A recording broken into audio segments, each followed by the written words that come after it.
আজকের এই ম্যাডাম জিয়ার জানাজায় আসার পর আপনার অনুভূতিটা কেমন? ধন্যবাদ। আউযুবিল্লাহি মিনাশ শাইতানির রাজিম। বিসমিল্লাহির রহমানির রহিম। আজকে আমাদের একটি সুখের দিন।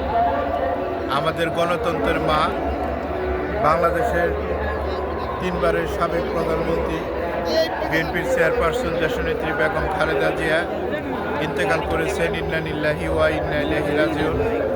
আজকে এই সংসদ ভবনের দক্ষিণ প্লাজায় বাদ জোহর নামাজে জানাজা অনুষ্ঠিত হবে। আমরা সবাই জানাজায় অংশগ্রহণ করার জন্য এখানে উপস্থিত হয়েছি। আসলে এই যে আমাদের সাবেক প্রধানমন্ত্রী এবং আমাদের এই গণতন্ত্রের মা, যিনি দীর্ঘদিন আপোষ সংগ্রাম করেছেন, লড়াই করেছেন, লড়াই সংগ্রাম করে তিনি আপোষের নেত্রী হিসাবে নিজেকে প্রতিষ্ঠিত করেছেন। সামনে 12ই ফেব্রুয়ারি নির্বাচন, এই নির্বাচনের প্রাক্কালেই তিনি এই দুনিয়ার মায়া ত্যাগ করে চলে গেলেন। এজন্য আমরা সবাই শোকে মুহ্যমান হয়ে পড়েছি।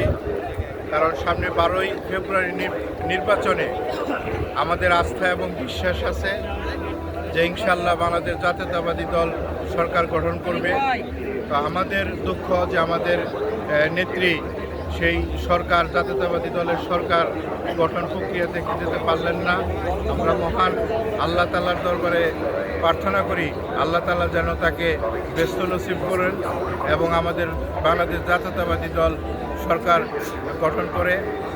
এবং আজকের এই জানাজা নামাজে যে সমস্ত বিএনপি নেতাকর্মী সহ সর্বস্তরের জনগণ উপস্থিত হয়েছে, তাদেরকে আন্তরিকভাবে ধন্যবাদ এবং মোবারকবাদ জানাই।